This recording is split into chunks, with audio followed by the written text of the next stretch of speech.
푸투엘의 아들 요엘에게 내린 주님의 말씀. 원로들아, 이것을 들어라. 이 땅의 모든 주민아, 귀를 기울여라. 이러한 일이 너희 시대에 있었느냐? 이러한 일이 너희 조상 시대에 있었느냐? 이 일을 너희 자녀들에게 말하고 너희 자녀들은 또 그 자녀들에게, 그 자녀들은 또 그 다음 세대에게 말하게 하여라.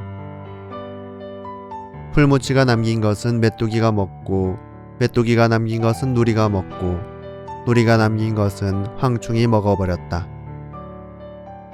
술 취한 자들아, 깨어나 울어라. 술꾼들아, 너희 입에 들어가다 만 포도주를 생각하며 모두 울부짖어라.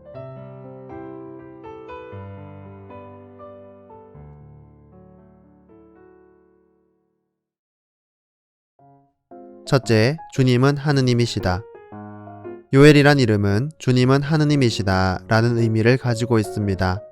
그 이름처럼 요엘서의 핵심 말씀은 너희는 내가 이스라엘 한가운데에 있음을, 주 너희 하느님이 바로 나요, 나 말고는 다른 신이 없음을 알게 되리라. 그때에 너희는 내가 나의 거룩한 산 시온에 사는 주 너희 하느님임을 알게 되리라. 곧 우리 주님이야말로 하느님이시며 우리가 그 하느님을 알게 되리라는 이 두 말씀으로 요약할 수 있습니다. 둘째, 요엘서의 기록 시기. 요엘서는 성경 본문의 연대를 알 수 있는 그 무엇도 기록하고 있지 않기에 정확한 요엘서의 기록 시기를 알 수 없습니다. 그래서 요엘서의 연대에 대해서는 기원전 9세기부터 3세기 이르기까지 다양하게 제시되고 있습니다. 요엘서가 호세아와 아모스 사이에 배치되어 있어서 전통적으로 그들과 비슷한 시기일 것으로 추정하기도 하지만 성경 본문에서 연대를 제시하고 있지 않다면 그 자체를 존중하는 것도 중요하겠지요. 그렇다면 요엘서는 시대를 초월한 메시지를 전달하고 있다고 볼 수 있습니다. 셋째, 요엘서의 주요 특징. 첫째는 주님의 날에 대한 강조입니다.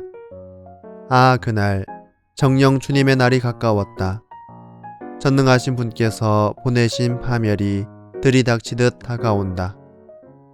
이것은 종말의 심판의 날을 의미하는 것으로 책 전체를 하나로 묶어주는 중요한 주제가 됩니다. 이 장에서 주님의 날에 공격이 있을 거라고 표현하는데 여기에서 군대가 메뚜기 떼로 표현된 것인지 메뚜기 떼가 군대로 표현된 것인지 묘하게 얽혀 구분하기가 어렵습니다. 하지만 확실한 것은 메뚜기 떼이든 실제 군대이든 이 모든 것을 주관하시고 이끄시는 분이 주님이라는 것이지요. 둘째, 1장에서 메뚜기 재앙을 사용하여 선명하게 설득력 있게 주님의 날을 묘사하고 있다는 점입니다. 요엘서를 잘 이해하려면 이 메뚜기 재앙에 대해 잘 알아야 합니다. 메뚜기는 요엘 예언서의 열쇠입니다. 요엘은 메뚜기 재앙이 앞으로 다가올 더 무서운 심판의 전조라고 선포하며 그날은 이스라엘에게 빛이 아니라 어둠일 것이며 죄에 대한 심판이 있으리라고 예언합니다.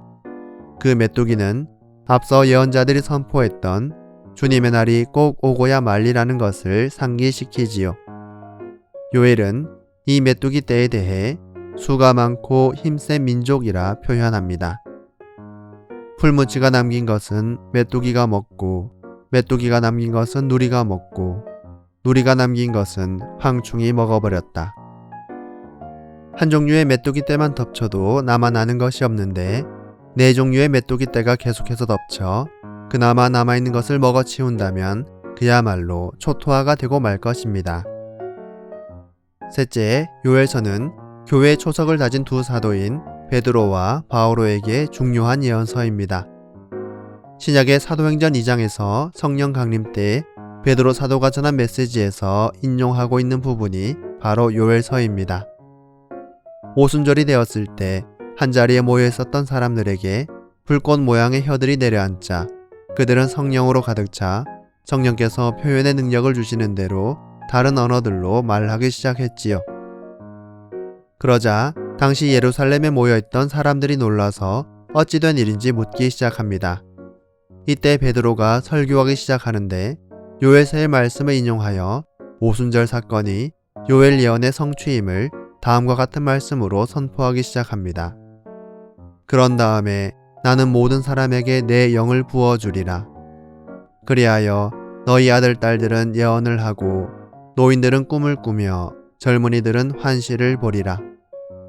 그때에 주님의 이름을 받들어 부르는 이는 모두 구원을 받으리라.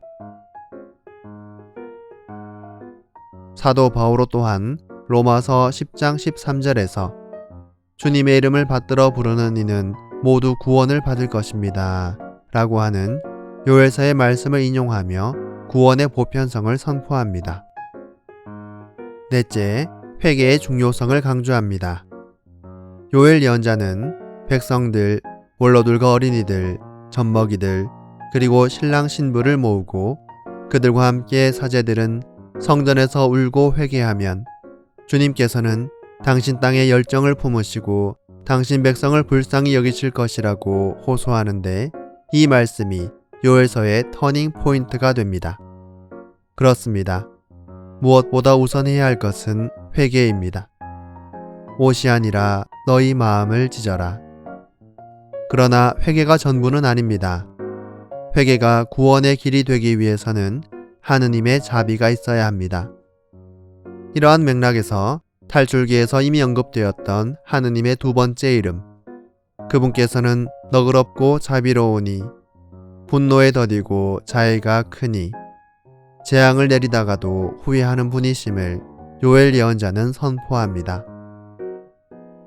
이미 멸망을 겪은 시점에서 우리가 살 길은 오직 하느님의 자비뿐입니다. 주 너희 하느님이 바로 나요.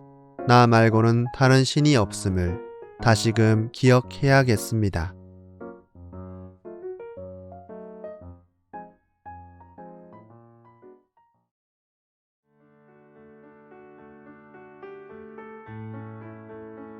주 너희 하느님이 바로 나요.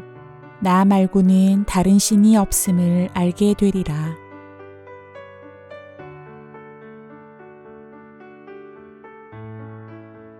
요엘서는 곧 들이닥칠 주님의 날을 예언하며 다시금 우리 모두에게 회개의 중요성을 강조합니다. 대림 시기입니다. 교회의 전례력으로 한 해를 마감하고 새로운 한 해를 시작하는 시기를 살고 있습니다. 기다림의 때인 대림 시기를 막 시작한 우리에게 요엘서는 특별히 회개의 중요성을 선포합니다.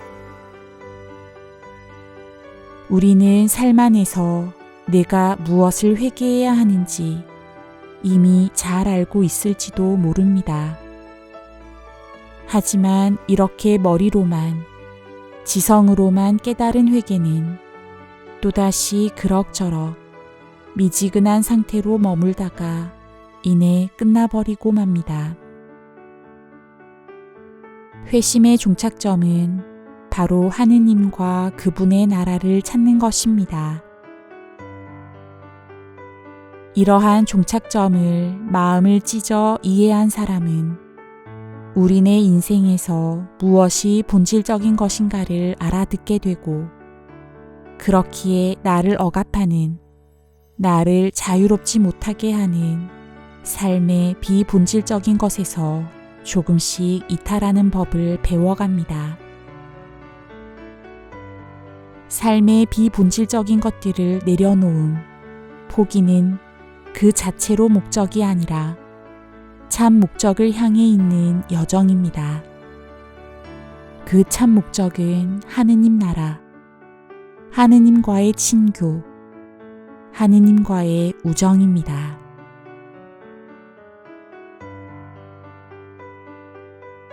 회개는 무엇보다 은총임을 기억해야겠습니다.